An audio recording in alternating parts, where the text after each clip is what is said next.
Yo, what's up mga bros? Welcome back sa akin channel. Today, may bago tayong re-reviewin na kami nga ay unang whitelisted dito. So, tingnan natin kung ano nga ba itong bagong game ito. So, tara, let's go! So, yan guys, ito nga ay ang Etherforge, no? So, dito sa kanilang Twitter, no? So, pwede nyo silang i-follow. And then, naka-blue badge na sila. Nasa 13.6 followers pa lang sila.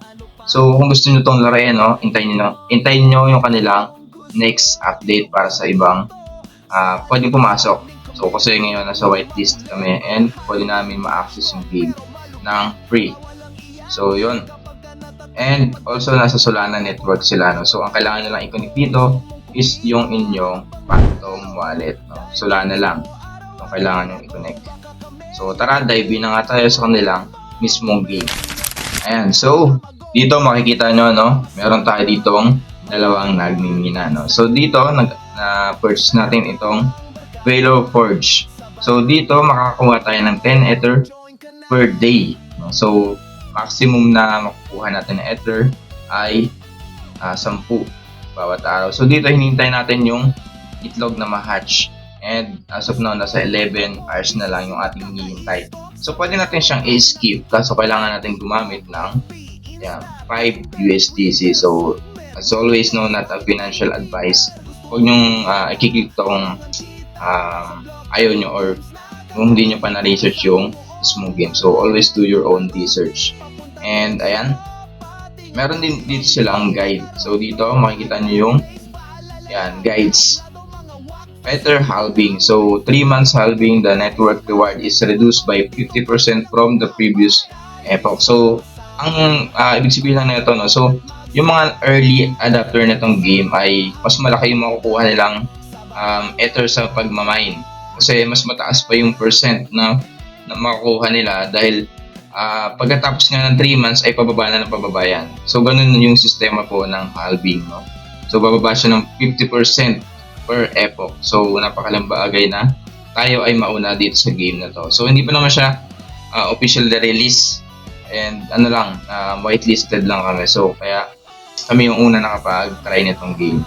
Wow! And then, kung andito nga system or daily per epoch, makakuha tayo ng 128 million Genesis over 90 days sa pagmamine.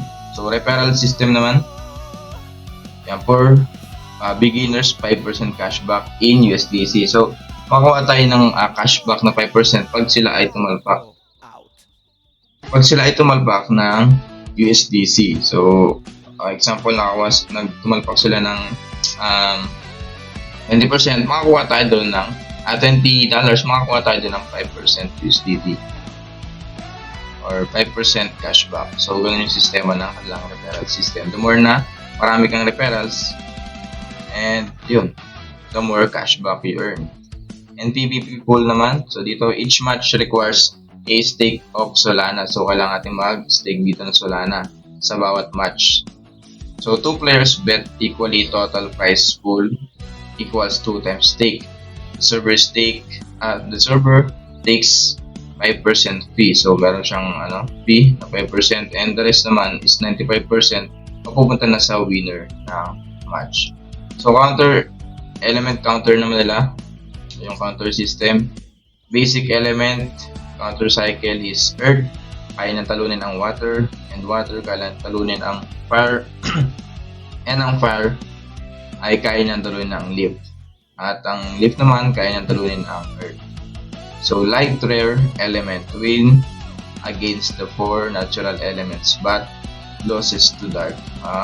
Pag nakakuha ka ng element na light, matatalo siya ng dark. Pala yun. So, dark unique element naman wins against all. Ang lakas pala na itong dark. Mananalo siya sa lahat ng anumang element. Only draw with itself. So, yun. Egg. Ito naman, get egg. Start playing the game by purchasing a production forge. So, yan. Bago nga tayo makakuha dito ng hero or monster, kailangan natin mag-purchase ng production forge. So, ito yun. Production forge to. Ang kinuha natin is Valor Forge. And ayan, so this is not a financial advice. Kung gusto nyo makapag-mina or magkaroon ng egg, kailangan nyo na mag-purchase ng production forge. So always do your own research pagdating sa mga bagay na to, sa pag-purchase ng in-game asset or in-game utility. So players have two types of machine they can buy. So ayun nga, dalawa lang pwede natin pagpilian. Una, Valor Forge, and yung isa naman is Monster Production Machine. So Monster yung pinoproduce niya na egg, and the machine will produce egg of heroes or Monster and Genesis. Valor Forge will produce heroes and ether. So ayan, nagpo-produce sila ng mga hero at ng ether. So Monstrous Forge will produce monster and ether. So dalawa nga yung klase. Yung isa nagpo-produce ng hero at yung isa naman nagpo-produce ng monsters. Hero and monster will be playable in PvP. So yung mga makukuha natin dito sa egg, magagamit natin siya dito sa PvP. So as of now, wala pa, dahil wala pa tayong hero and siguro hindi pa rin available yung kanilang PvP UI. So ayan, ito yung egg, ginihintay lang natin itong matapos and update natin kayo kung ano yung makukuha natin dito sa next video. So yun lang muna for today's video mga bossing. So I hope na nagustuhan ng video and abangan nyo kung ano yung makukuha natin dito sa Etherport. So ito lang muna ang ating video and as always, thank you for watching. Nasa muli, paalam.